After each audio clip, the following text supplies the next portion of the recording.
अस्सलामुअलैकुम स्टूडेंट्स, आज हम कर रहे हैं हमारी 9th क्लास की मैथ्स का एक्सरसाइज 1.1। अच्छा, तो हमने इससे पहले वाली वीडियो में हमने इसका थोड़ा इंट्रोडक्शन देखा था, रियल एंड कॉम्प्लेक्स नंबर्स होते क्या है, रैशनल और इरेशनल।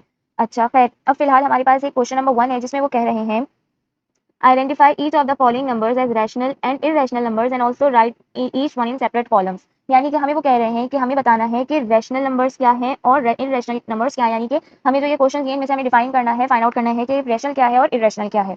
तो सबसे पहली बात, मैंने पहली वाली क्लास में भी, पहली वीडियो में भी बताया था कि रैशनल नंबर्स हम हमेशा कहते हैं जो अपॉन की फॉर्म में हो, यानी कि p upon q and q does not equals to zero. सही है। और इसके अलावा होता है कि कोई भी ऐसी पॉइंट वैल्यू जो खत्म हो जाए जल्दी, यानी कि इस तरीके से जो एक डिफाइन वैल्यू है छोटी सी पूरी हो रही हो, या फिर अगर कोई ऐसी वैल्यू जो हमारे पास कोई पैटर्न बना रही हो इस तरीके से 0.174 1.7, तो हम ये देख रहे हैं कि ये एक पैटर्न बन रहा है 174 174 का, और ये सो ऑन ऐसे चल रहा है, या 0.12222 एंड सो ऑन एक पैटर्न चल रहा है। तो ऐसे नंबर्स को हम कह रहे होते हैं रैशनल नंबर्स। अगर फिलहाल आसान जबान में मैं बोलूँ तो अपॉन वैल्यूज, यानी कि इस तरह की जितनी वैल्यूज होंगी हम उन्हें क्या कहते हैं, रैशनल नंबर्स कहते हैं। और अगर मैं बोलूँ इरेशनल नंबर्स, तो इरेशनल नंबर्स मेरे पास होते हैं इरेशनल जो हमारे पास रूट में हो, यानी कोई भी वैल्यू जो रूट में लिखी हुई हो, 8 हो गया, 9 हो गया, 2 हो गया, ठीक है, इस तरीके से। या फिर ऐसी वैल्यू जिसका हम डेसिमल फ्रैक्शन लेने के बाद हमें पता चले कि भाई ये नंबर हमें इसका कोई पैटर्न, एक तो वो इन्फिनिटी तक जारी हो, 1 2 8 9 8 3 4 और सो ऑन, और इसके अंदर ये कोई पैटर्न भी फॉलो नहीं कर रहा है, 1 to 8 के बाद फिर दोबारा 1 to 8 नहीं आ रहा है, 1 2 के बाद 1 2 आए, कोई पैटर्न फॉलो नहीं हो रहा, रैंडम नंबर्स आ रहे हैं, तो ऐसे नंबर्स को हम इरेशनल कहते हैं।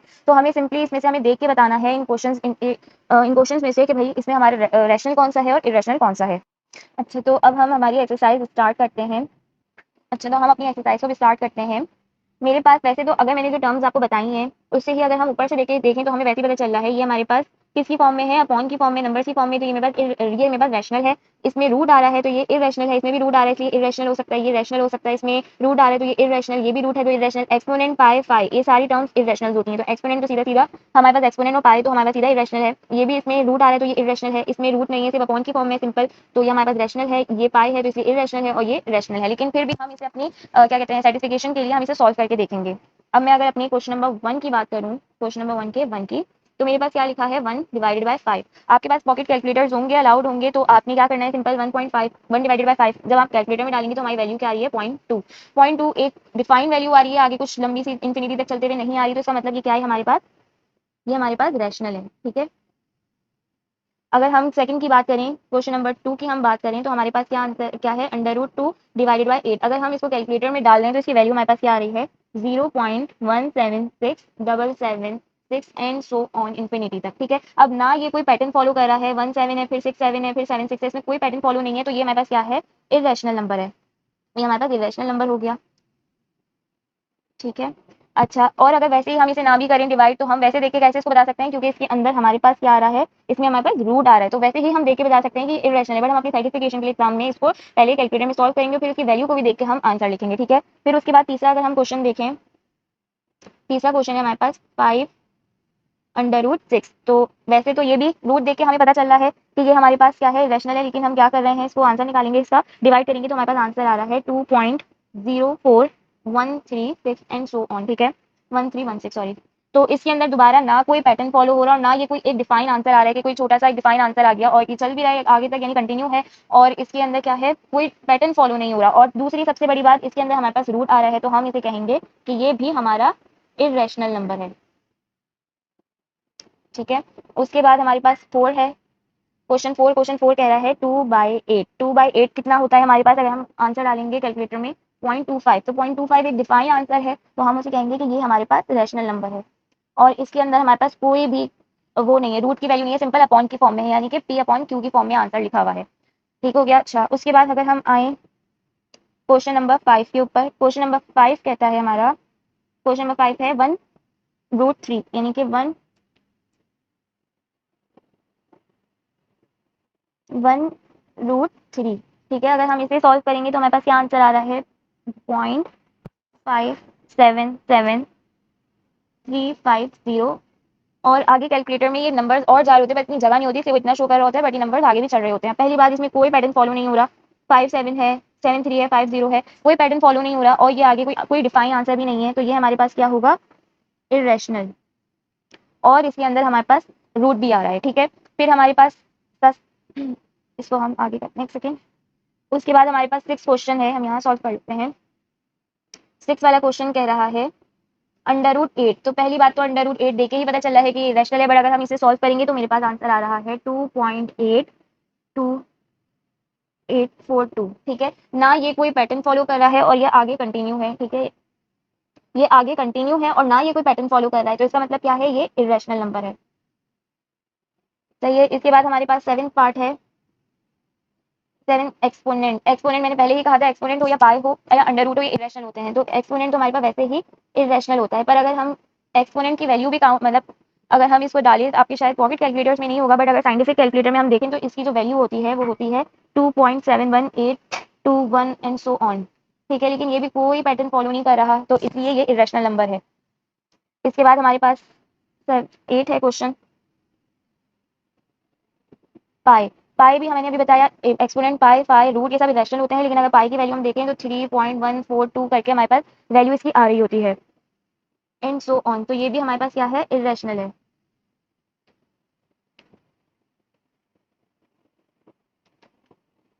फिर हमारे पास एक क्वेश्चन है 9 क्वेश्चन कह रहा है √5।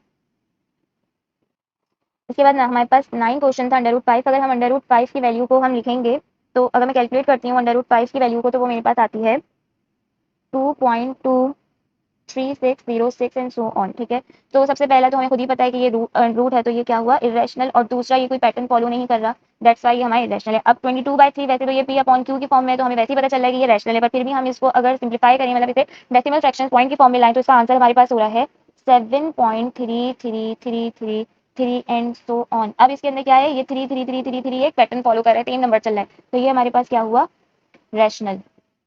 ठीक है, इसके साथ ही हमारे पास 11 क्वेश्चन है, ये पाई है, जिसकी वजह से वैसे ही मैं कह सकती हूँ कि ये इरेशनल है, लेकिन हम इसको अगर सिंप्लीफाई करें तो इसका आंसर हमारे पास 1/पाई का आता है 0.3184। कैलकुलेटर में डाल के वैल्यू सॉल्व करें तो अब इसके अंदर कोई पैटर्न फॉलो नहीं कर रहा, ऊपर से अनडिफाइंड आंसर है, इसलिए ये इरेशनल नंबर।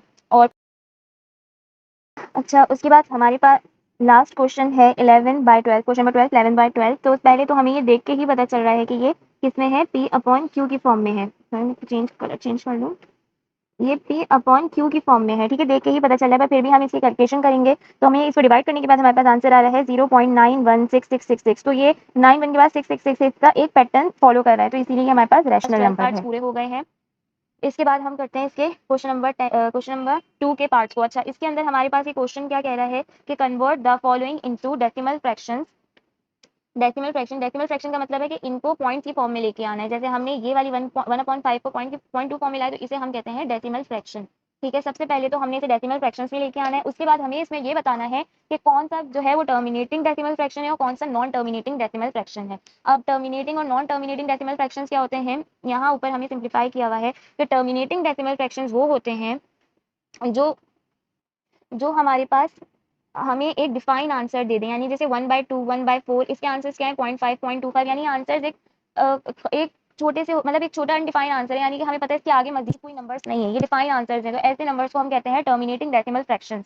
और ऐसा नंबर जो हमारे पास, मतलब कि जिसकी आगे, मतलब वो इन्फिनिटी तक चल रहा हो, यानी वो कोई अनडिफाइंड ना हो, बट वो हमारे पास इन्फिनिटी तक चल रहा हो, उसे हम कहते हैं non terminating recurring decimal fraction. Infinity मतलब आगे तक चल रहा हो, लेकिन वो कोई पैटर्न फॉलो कर रहा हो, उसे हम कहते हैं non terminating recurring decimal fractions. ठीक है, अच्छा, इसको हम और अच्छे से समझते हैं एक्सरसाइज के जरिए।